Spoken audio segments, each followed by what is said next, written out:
All right, back now in the studio, let's talk about Patriots owner Robert Kraft and the man in charge of handing out potential punishments for Deflategate, Commissioner Roger Goodell. Well, they seem pretty buddy-buddy lately. I want you to take a look at this picture. It was taken the night before the AFC Championship game. So, is this chummy relationship a conflict of interest?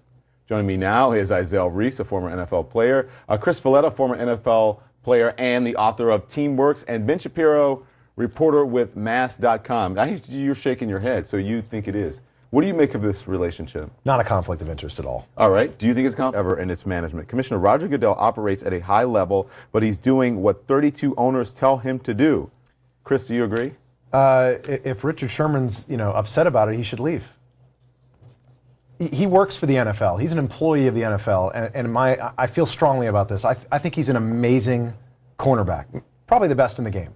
But when it comes to comments that he made in the public about about the ownership, about the leadership of his organization, it's time to. You think he's biting the hand that feeds him? I do. He shouldn't be able to speak out even if he disagrees? He should, but not in a manner that chastises the leadership on an issue that he knows nothing about. And by the way, it was speculation. Yeah. I mean, he was calling out Roger Goodell and Kraft in a speculative manner, which he shouldn't have done it. So, but anyway.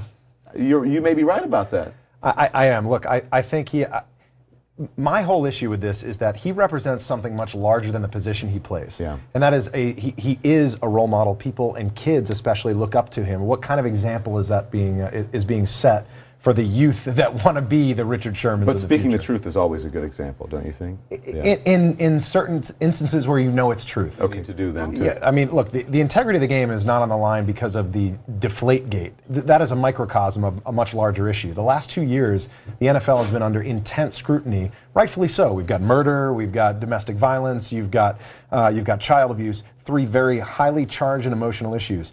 The NFL is doing everything they can to try to get in front of this. So I happen to think that the NFL is in a power position because I believe, as I'm sure you would agree to, that the qualities and skills and methodologies that athletes have, particularly those in the NFL, are so well translatable to everyday life, business, relationships, and everything else, that the NFL can actually highlight those issues and can talk about those things and put those at the forefront and try to get ahead of this thing from a PR standpoint. When everyone says, oh, we're going to get out in front of this or we're going to correct this, the best way to fix something is to cheat where you know about it. Look, there's gamesmanship and then there's cheating. And I happen to believe there's a very fine line, and I do believe details matter. If balls were deflated, that's cheating. It should be punished.